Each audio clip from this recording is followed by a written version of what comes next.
ओम श्री सद्गुरु परमात्मने नमः। श्री योग वशिष्ठ महारामायण स्थिति प्रकरण सर्ग 54। श्री वशिष्ठ जी बोले, हे रघुकुल रूपी आकाश के चंद्रमा श्री रामचंद्र जी, जब दासुर ने पुत्र को उपदेश किया तब मैं उसके पीछे आकाश में स्थित था। सो कदम्ब वृक्ष के अग्रभाग में जा स्थित हुआ। जैसे मेघ वर्षा से रहित तृष्णिम होकर पर्वत के शिखर पर जा स्थित होता है, तैसे ही मैं भी जा स्थित हुआ। दासुर शुरमा ने, जो अज्ञान रूपी शत्रु का नाश करता और परम शक्ति से प्रकाशमान था, तब से उसकी देह ऐसी हो गई थी मानो सुवर्ण का चमत्कार है। मुझको अपने आगे देखा कि वशिष्ठ मुनि आए हैं। ऐसे जानकर उसने उठ के अर्घ्य पाद्य से पूजन किया और फिर हम दोनों वृक्ष के पत्र पर बैठ गए। उसने फिर पूजन किया और जब पूजन कर चुका तब हम दोनों कथा का प्रसंग चलाने लगे और उस चर्चा से उसके पुत्र को संसार समुद्र के पार करने के निमित्त जगाया। फिर मैंने वृक्ष की ओर देखा जो महासुंदर फूलों और फलों से शोभायमान था, और दासुर की इच्छा द्वारा मृग और पक्षी उसके आश्रय रहते थे। उसके पुत्र को हमने विज्ञान दृष्टि से रमणीय दृष्टांत और युक्ति सहित उपदेश किया और नाना प्रकार के विचित्र इतिहासों से उस बालक को जगाया। रात्रि को हम सिद्धांत कथा में लगे और हमको एक मुहूर्तवत रात्रि व्यतीत हुई। जब प्रातः काल हुआ तब मैं उठ खड़ा हुआ और दासुर अपने पुत्र संयुक्त मेरे साथ चला। जहां तक कदम्ब का आकाश तल था वहां तक वे मेरे संग आए, पर मैंने बहुत करके उनको ठहराया और मैं गंगा जी की ओर चला और स्नान करके सप्तऋषि के मंडल में जाकर स्थित हुआ। हे रघुनंदन, यह दासुर आख्यान मैंने तुमसे कहा है। यह जगत प्रतिबिंब आकाश के सदृश है, प्रत्यक्ष भासता है तो भी असत्य रूप है। जगत के निरूपण निमित्त मैंने यह आख्यान तुमको सुनाया है। यह जगत असत रूप है, कुछ वस्तु नहीं। बुद्धि से तुम इसमें राग मत करो। जब इस कथा का सिद्धांत हृदय में धारण करके विचारोगे तब संसार रूपी मल तुमको स्पर्श न करेगा। श्री वशिष्ठ जी बोले, हे रामचंद्र जी, यह प्रपंच है ही नहीं, ऐसे जान के सब पदार्थों से निराग हो। जो वस्तु है ही नहीं उसकी आस्था करनी व्यर्थ है। इस प्रपंच के भासने न भासने से तुमको क्या है। तुम निर्विघ्न होकर आत्म तत्व में स्थित हो और ऐसे जानो कि जगत है भी और नहीं भी है।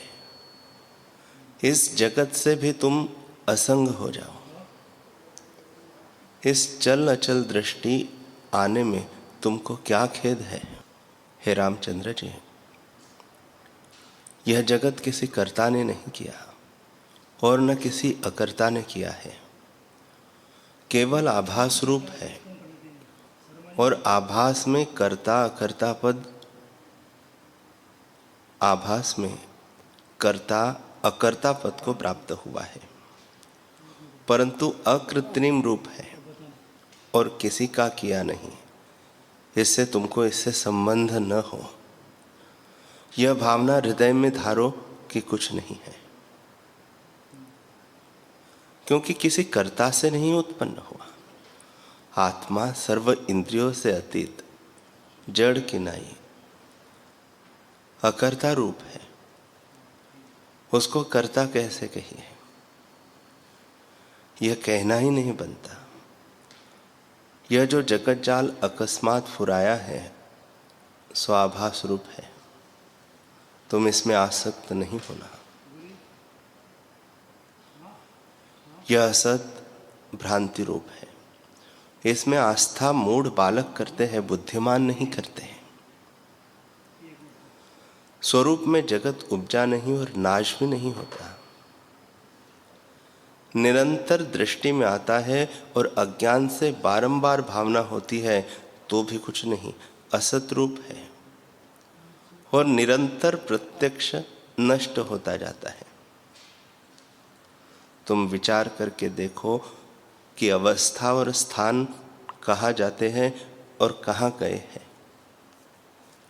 इससे तुम सब इंद्रियों से अतीत जो आत्म तत्व अकर्ता रूप है उसमें स्थित होकर विगत ज्वर हो जाओ। वास्तव में जगत कुछ बना नहीं है, पर आत्म सत्ता में बना भासता है। तुम सत्ता में नित्य दृढ़ हो जाओ। जैसे हुआ है तैसे है, भाव अभाव दुख दशा है। आदर्श रूपी आभास में दीर्घ रूप दृश्य स्थित हुआ है। जैसे हुआ है तैसे ही है, विपर्य नहीं है। हे रामचंद्र जी, दृश्य धर्म में अपराजित काल है, सो अनंत है। दृश्य पदार्थ का कुछ अंत नहीं।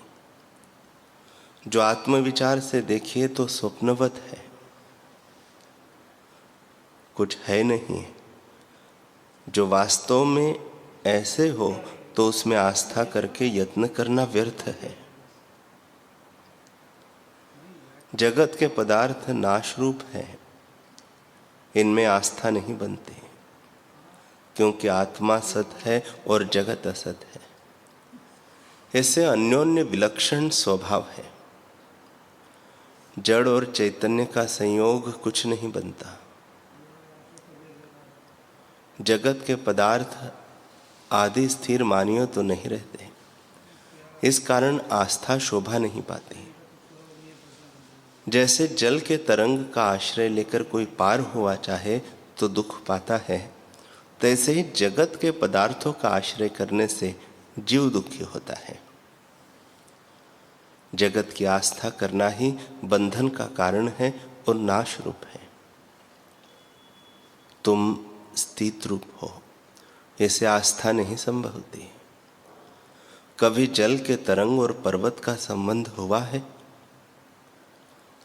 जो तुमने जगत को असत्य और आपको सत्य जाना, तो भी जगत के पदार्थों की वांछा नहीं बनती, क्योंकि सत्य को असत्य की वांछा नहीं हो सकती और असत्य की असत्य में भावना करनी क्या है।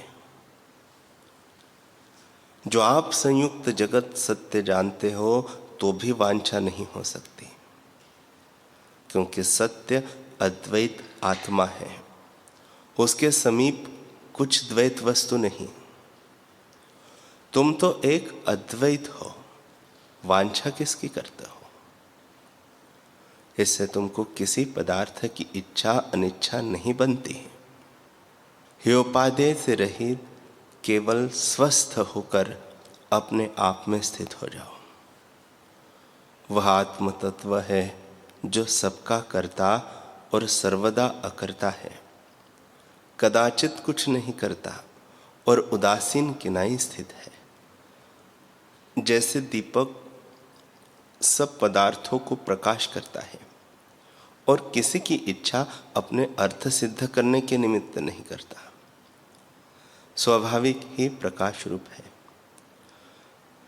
तैसे ही आत्म तत्व सबका कर्ता है और उसका कर्ता कोई नहीं। जैसे सूर्य सबकी क्रिया को सिद्ध करता है और आप किसी क्रिया का आश्रय नहीं, क्योंकि आप ही प्रकाश रूप है। चलता है और कदाचित चलायमान नहीं होता, और जो सूर्य का प्रतिबिंब चलता भासता है, सो प्रतिबिंब का चलना सूर्य में नहीं है। तैसे ही तुम्हारा स्वरूप आत्मा सदा अकर्ता अचल है, उसमें स्थिर हो। जितना कुछ जगत भासता है उसमें विचरो, परंतु सद्भावना करके उसमें बंधयमान मत हो। यह सतरूप है। हे रामचंद्र जी, यद्यपि प्रत्यक्षादिक प्रमाणों से जगत सत्य भासता है तो भी है नहीं। स्वतः चित्त होकर आपको विचारो और आप में स्थित हो, तब जगत कुछ न भासेगा। जो प्रत्यक्ष बड़े तेज, बल और वीर्य से संपन्न भासता है, यदि अंतर्धान हो गया तो सत्य कैसे कहिए। इस विचार से भी तुमको जगत की भावना नहीं बनती। जैसे चक्र पर आरूढ़ होने से सब स्थान भ्रमते दृष्टि आते हैं और स्वप्न नगर से भ्रम भासता है, सो किसी कारण से नहीं होता, आभास रूप मन के फुरने से उपज आता है। जैसे कोई जीव अकस्मात आ निकलता है तो वह मित्रता का भागी नहीं होता और विचार किए बिना बुद्धिमान उसमें रुचि नहीं करते, न वह सुहृदता का पात्र होता है। तैसे ही भ्रम से जो जगत भासा है वह आस्था करने एवं आस्था करके भावना में बांधने योग्य नहीं है। जैसे चंद्रमा में उष्णता, सूर्य में शीतलता और मृग तृष्णा की नदी में जल की भावना करना अयोग्य है, तैसे ही जगत में सत्य भावना अयोग्य है। यह संकल्पपूर्ण स्वप्न नगर द्वितीय चंद्रमावत असत्य है, भ्रम करके सत्य भासता है। हे रामचंद्र जी, हृदय से भाव पदार्थ की आस्था लक्ष्मी को त्याग करो और बाहर लीला करते हुए फिरो, पर हृदय से अकर्ता पद में स्थित हो रहो और सब भाव पदार्थों में स्थित पर सबसे अतीत रहो। आत्मा सब पदार्थों में सर्वदा काल स्थित है, सबसे अतीत है, उसकी सत्ता से जगत नीति में स्थित है। जैसे दीपक से सब पदार्थ प्रकाशवान होते हैं, पर दीपक इच्छा से रहित प्रकाशता है, उससे सबकी क्रिया सिद्ध होती है। और जैसे सूर्य आकाश में उदय होता है और उसके प्रकाश से जगत का व्यवहार होता है, तैसे ही अनिश्चित आत्मा की प्रकाश सत्ता से सब जगत प्रकाशता है। जैसे इच्छा से रहित रत्न का प्रकाश होता है और स्थान में फैल जाता है, तैसे ही आत्मदेव की सत्ता से जगत गण प्रवर्तते हैं। वह करता है, पर सब इंद्रियों के विषय से अतीत है, इस कारण अकर्ता अभोक्ता है। सब इंद्रियों के अंतर्गत स्थित है, इस कारण कर्ता भोक्ता वही है। इस प्रकार दोनों आत्मा में बनते हैं। कर्ता भोक्ता हो सकता है और अकर्ता अभोक्ता भी है। इससे तुम अपना कल्याण जानो, उसमें स्थित हो जाओ। हे रामचंद्र जी, इस प्रकार निश्चय करो कि सब मैं ही हूं और अकर्ता अभोक्ता हूं। ऐसे दृढ़ भावना से जगत के कार्य को करते हुए भी कुछ बंधन न होगा और आत्मा कर्तव्य भोक्तव्य से रहित है। इस प्रकार निश्चय करने से भोग की वासना निवृत्त हो जाएगी, तब भोगों की ओर फिर चित्त न आवेगा। जिसको यह निश्चय है कि मैंने कदाचित कुछ नहीं किया और सदा क्रिय रूप हूं, वह भोगों के समूह की कामना किस निमित्त करेगा और त्याग किसका करेगा। इससे तुम यही निश्चय धरो कि मैं नित्य अकर्ता रूप हूं। जब यह बुद्धि दृढ़ होगी तब परम अमृत रूप समान सत्ता शेष रहेगी। अथवा यही निश्चय धरो कि सबका कर्ता मैं ही हूँ, मैं महाकर्ता हूँ और सबके हृदय में स्थित होकर सब कार्य करता हूँ। हे रामचंद्र जी, यह दोनों निश्चय तुमको कहे हैं, जिसमें तुम्हारी इच्छा हो उसमें स्थित हो। जहाँ यह निश्चय होता है कि सबका कर्ता मैं हूँ और सब जगत ब्रह्म भी मैं हूँ, तब इन पदार्थों के भाव अभाव में राग द्वेष न होगा। जो सब आप ही हुआ तो राग द्वेष किसका करे। उसको यह निश्चय होता है कि यह शरीर मेरा दग्ध होता है, वह शरीर सुगंध आदि से लीला करता है, उसको खेद और उल्लास किसका हो। इससे तुमको जगत के क्षोभ उल्लास उदय अस्त में सुख दुख न होगा।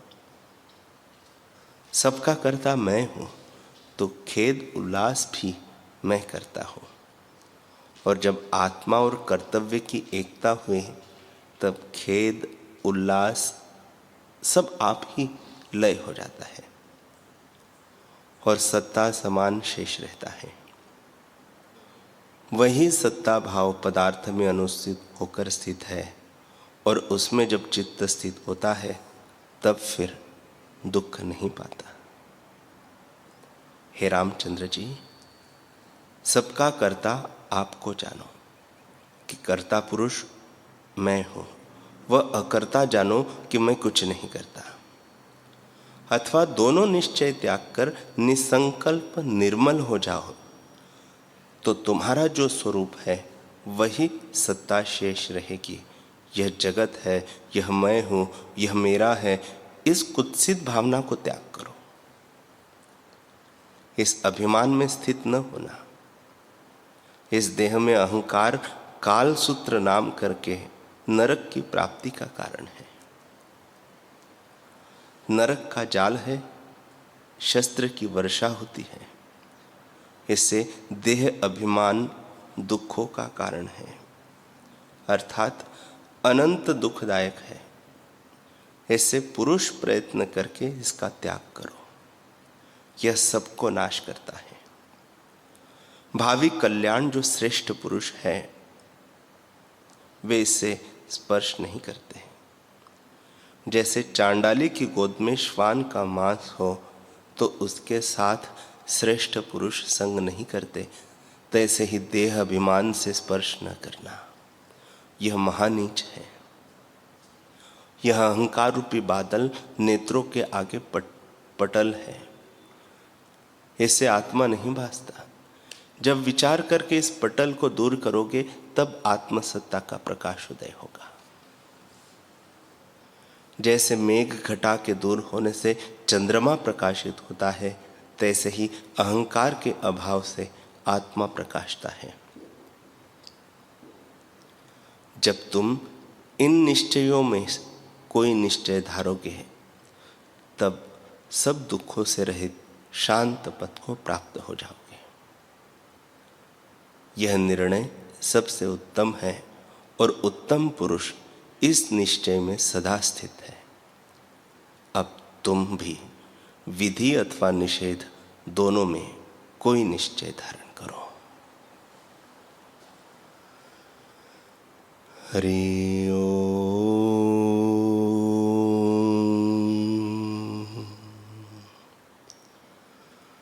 हरि ओम।